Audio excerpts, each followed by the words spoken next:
Hey there nation, welcome to the show where we help you to play miniatures wargaming on a budget. It is I, Commander CheapSkate, and we are back with another edition of the Underhive Wars. This is a series of battle reports for our Necromunda Dominion campaign, and this is another bloody chapter in our turf war to control sector number 7. This is battle report number 13. It is a sabotage scenario that is fought between my two friends, Warlord Ace with his gang 911 from House Van Saar, versus my other friend Fresh Prince Bel-Air, and he's bringing the Iron Sights of House Orlock. So we're going to play some background real music real quick. If you want to see exactly what these gangs are bringing, go ahead and pause and take a look at your own leisure. Otherwise, if you're just listening for some background music while you guys are working on miniatures or working on hobbying aspects, we're glad that you guys are here and we're making this battle report just for you. So that being said, let's get this battle report on a roll.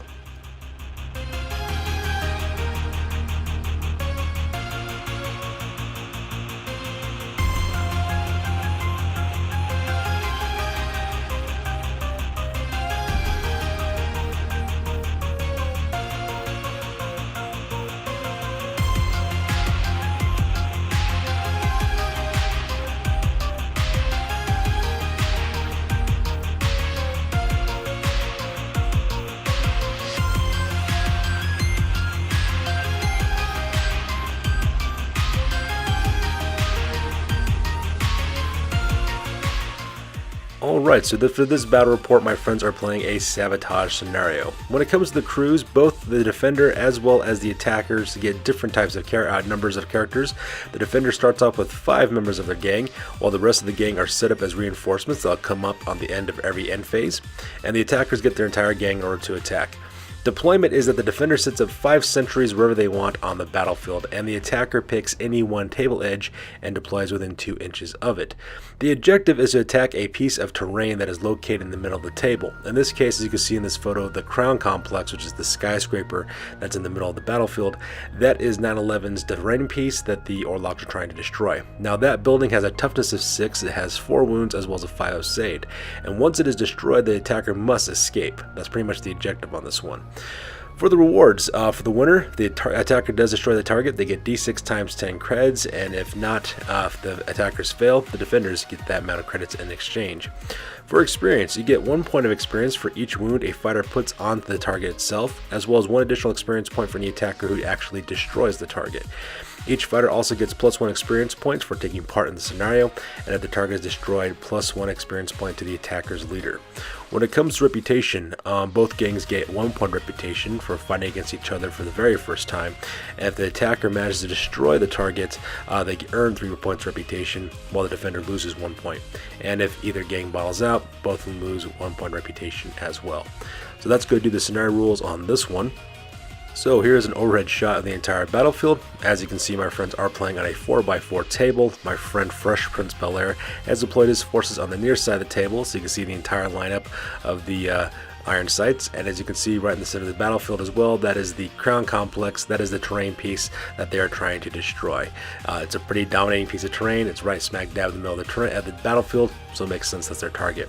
Also scattered around the entirety of the battlefield are different sentries from 911, and as you can see, they're kind of spread throughout the entire battlefield in order to cover all the different table edges.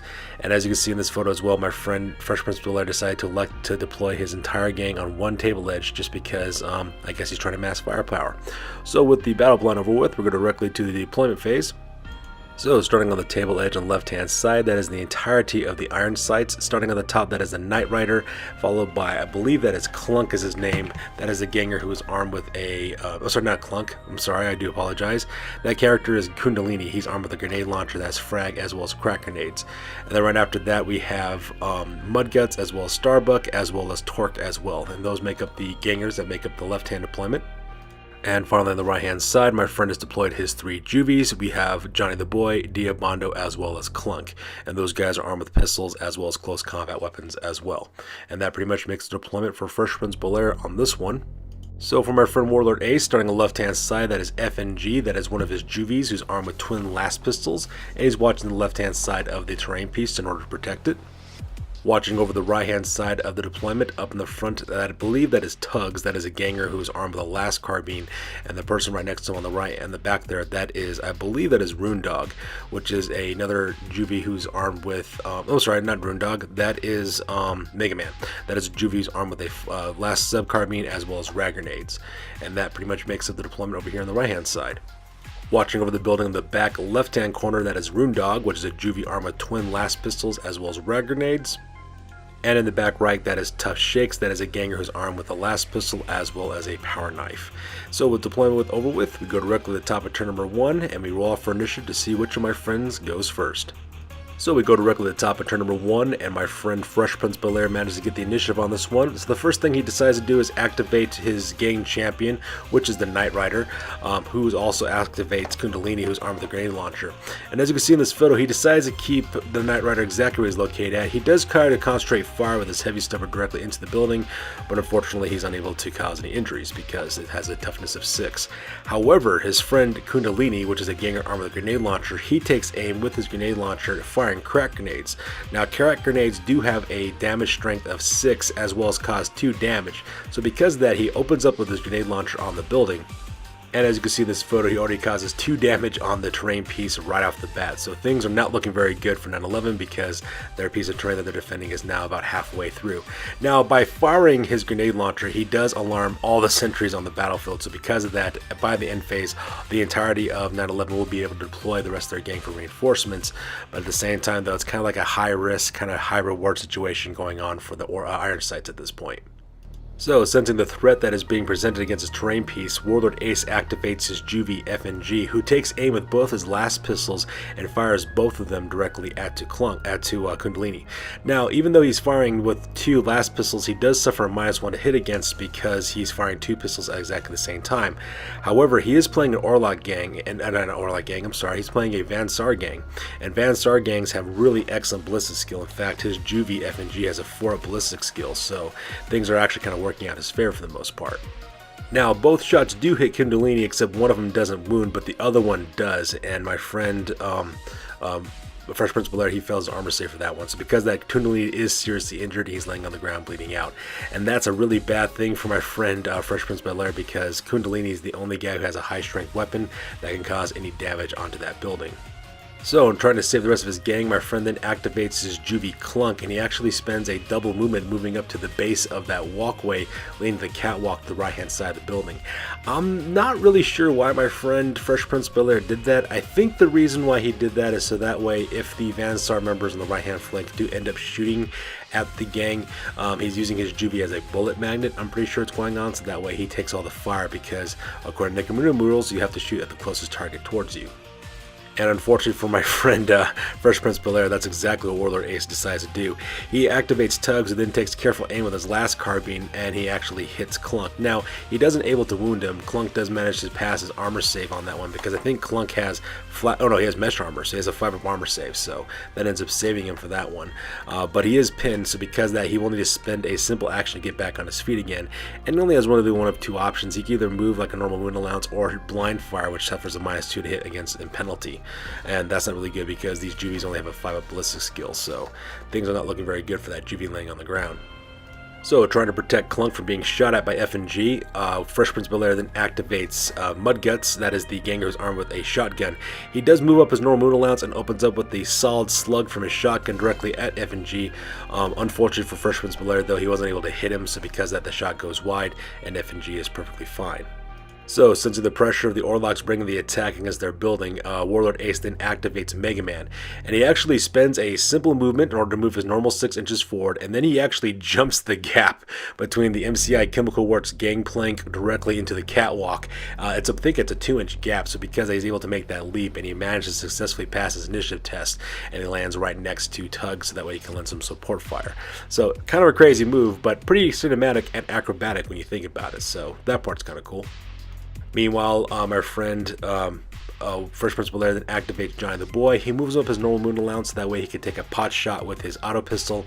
Unfortunately for him, though, his shots do miss, so not much really happens from there. Meanwhile, Warlord Ace then activates Rune Dog, who takes a double movement to drop down to the ground level from that walkway, so that way he can start making his way across the battlefield, past the building towards the iron sights, and hopefully engage him that way.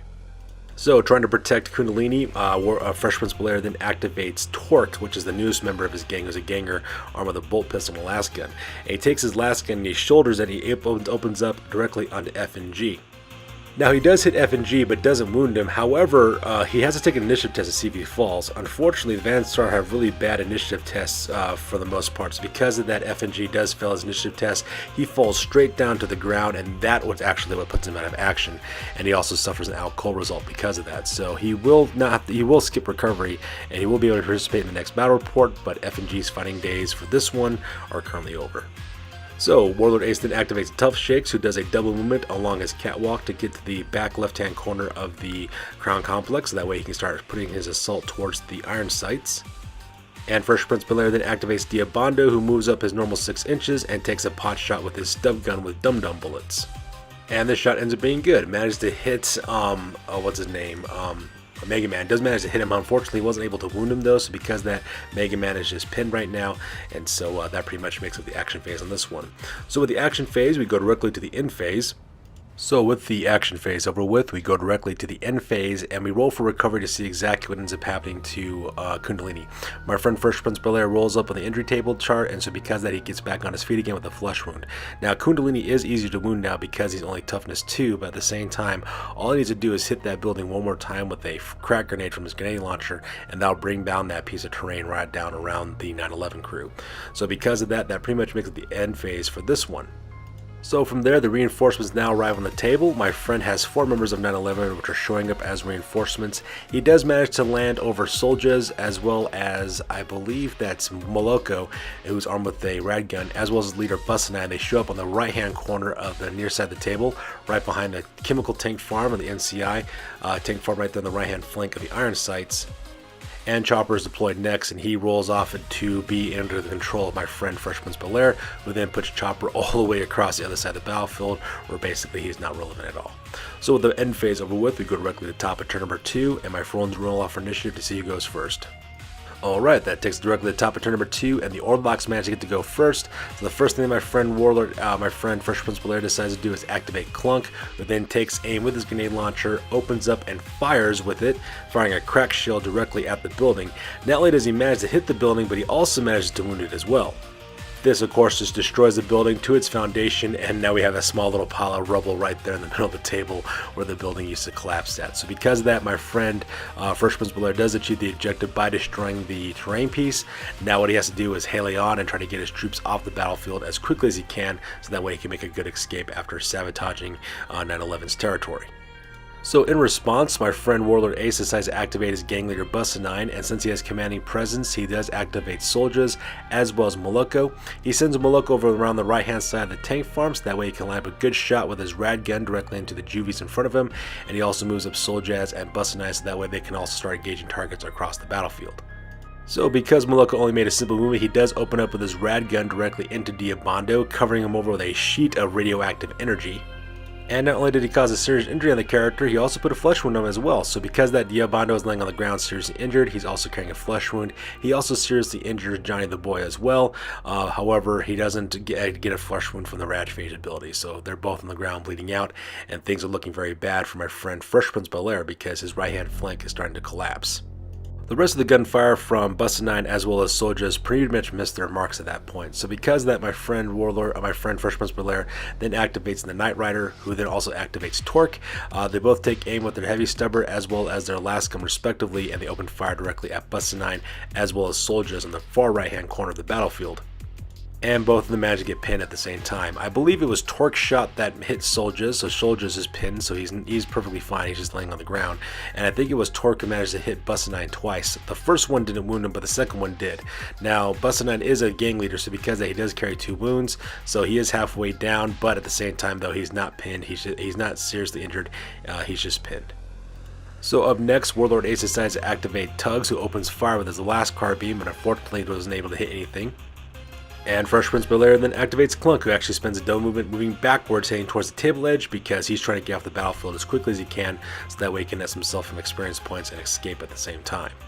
Meanwhile, Mega Man does get on his feet and he tries a blind fire with his, I believe he has a plasma, no sorry, not a plasma gun, he just has a regular last sub carbine. He tries to open up with that, but unfortunately for him though, he wasn't able to hit his target on Clunk, so his shot kind of flies wide because he is shooting blindly. Meanwhile, Mudguts from the Iron Sights also links up with Torque with the Knight Rider, as well as with, I believe that is Starbuck, and all four of those guys are lined up against the table edge because they're planning on escaping at the end of the turn. So with all the Iron Sights activated, the rest of the turn is dedicated to 911, and as you can see in this photo, both Runedog as well as CheapSkate take double movements to make it across the battlefield as quickly as they can. And Chopper does exactly the same thing, shouldering his rad cannon and just moving as quickly as he can across the battlefield to catch up to the rest of the Iron Sights. So with the action phase over with, we go directly to the end phase. And starting off with the recoveries, Giant the Boy as well as Diabano are still down. They're both still seriously injured and they're both bleeding out, so nothing can be done for the Iron Sights over here on the right hand flank. But a vast majority of the gang do decide to escape off the battlefield. They are no longer participating in the battle report because they've decided to flee as per their victory conditions for this scenario. So with the end phase over with, we go directly to the top of turn number 3, and my friends roll off for initiative to see who goes first. And once again, Fresh Prince Bel-Air manages to take the initiative on this one, so he activates Clunk, who moves his, Kundalini, who moves up his normal moon allowance to the outside edge of the West Alexander West Superette, and he takes aim with his grenade launcher and opens up the frag cannon, frag shot directly at Bus 9 as well as onto soldiers as well. And as you can see, the 3-inch blast managed to hit both of those characters at exactly the same time. Unfortunately for Fresh Prince Bel-Air though, his frag grenade wasn't able to cause any injuries against either member of the gang. However, it does knock them back an inch. And as you can see, it does push him back an inch away from the rest of the Iron Sights because that's all they can really do with the frag grenade. In response, Warlord Ace activates Moloko, who charges directly into Diabando, and since Diabando is seriously injured, he just flinches him off with a coup de grace, injuring him with an out cold result, so because of that, Diabando is out of action. And because he put down his enemy in close combat, he then follows up with a 3-inch movement directly into Giant the Boy, and that's a bad thing for my friend Fresh Prince Bel-Air because if that happens and nothing is done to stop Moloko, Moloko will also finish off Giant the Boy with a coup de grace as well. So not wanting that, he charged directly into Moloko, and as you can see from the result of this, not only does he manage to wound Moloko, he also puts him out of action as well. And we roll from the D6 to the 2D6 to see exactly what happens to him, and double sixes are rolled once again on these last few battle reports. So because that, Moloko suffers a memorable death, and he is killed right off the bat.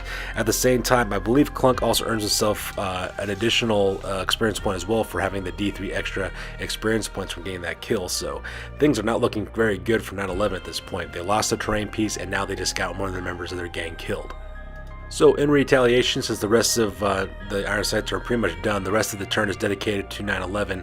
My friend Warlord Ace activates Tugs as well as Mega Man. They do try to open up with their last weapons, but unfortunately for them though, they weren't able to secure a hit for the most part. And he also activates Bus 9, who also activates Soldiers. They both get back on their feet again because they're no longer pinned. However, they can't shoot at their target, so they do is they move only a couple inches forward because they're going to try to engage the Iron Sights once again. Meanwhile, Tough Shakes as well as Runedog run across the battlefield again, doing double movement in order to try to close the gap between them as well as the Iron Sights. And Chopper does exactly the same thing, running as quickly as he can across the battlefield to engage my friend Fresh Prince Bel-Air. So with the action phase over with, we go directly to the end phase.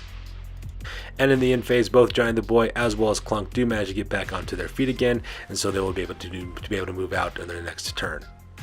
However, it is at this point that my friend Warlord Ace does decide to call the game at this point because he realizes he will not be able to catch up to the Iron Sights in time. So because of that, the battle report ends with a victory for the Iron Sights. So with that being said, ladies and gentlemen, we'll go directly to the after action report and talk about exactly what happened to each of these gangs in the post game. Alright, so starting with 9/11, for the injuries, 2 members of 9/11 did go out of action. That was Moloko and FNG. FNG got an out cold result, so because of that, he makes a full recovery and will be able to participate in the next battle report. However, Moloko does die with a memorable death, and he is eliminated from the roster at the same time. For advancements, my friend Warlord Ace decides not to advance any of his gang members at this time, so because they would go directly to the territory. My friend Warlord Ace does manage to get 30 credits from the settlement, as well as 40 credits from the corpse farm for trading in Moloko's corpse in order to earn some credits that way. With the credits that he accrued, he decided to recruit a brand new ganger named Maddox, and he equipped him with Moloko's flak armor, rad gun, as well as his last pistol. He took the 5 remaining credits that he had from his and put it directly into his stash. For his reputation, he earned 1 point of reputation from the settlement, as well as 1 point of reputation for fighting against the Iron Sights for the very first time. However, he loses a point of reputation because his stash house was destroyed by the Iron Sights in the scenario. That brings his total reputation pool to 8 reputation points total.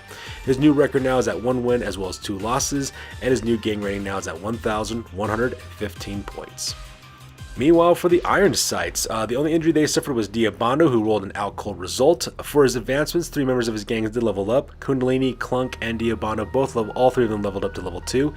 Kundalini actually got +1 to his toughness, Clunk got +1 to his cool, and same thing with Diabando. From the territory, they did manage to capture a drinking hole from their new territory, which is kind of cool because it ends up helping them out a little bit as well, and plus they can also spike some drinks against their opponents in the next battle report if they decide to do so. At the same time, he did earn 30 credits from the scenario as well as 20 credits from his settlement, and with the combined money, he actually had a grand total of 50 credits. They purchased demo charges for Torque, and they put the remaining 5 credits in the stash. And I think the reason why my friend First Prince Belair did that is in case he rolls another scenario, which in case he has to blow something up. When it comes to reputation, he earns 1 point of reputation from his settlement, 1 from his drinking hole, as well as 1 reputation from destroying against the 911 for the very first time, and he also earns 3 points of reputation for destroying their stash house, bringing their total pool of reputation to 9 points. His new record now is at 1 win as well as 2 losses, and his new gang rating is now 1,260 points. So that's going to do it for this one, you guys. As always, please feel free to like, comment, and or subscribe. Your guys' input is invaluable to us as always. Also check us out on Facebook, Instagram, as well as blogger.com for all the latest greatest news about the hobby aspect of our channel. That's going to do it for this one, you guys. We'll catch you guys in the next one. Peace out.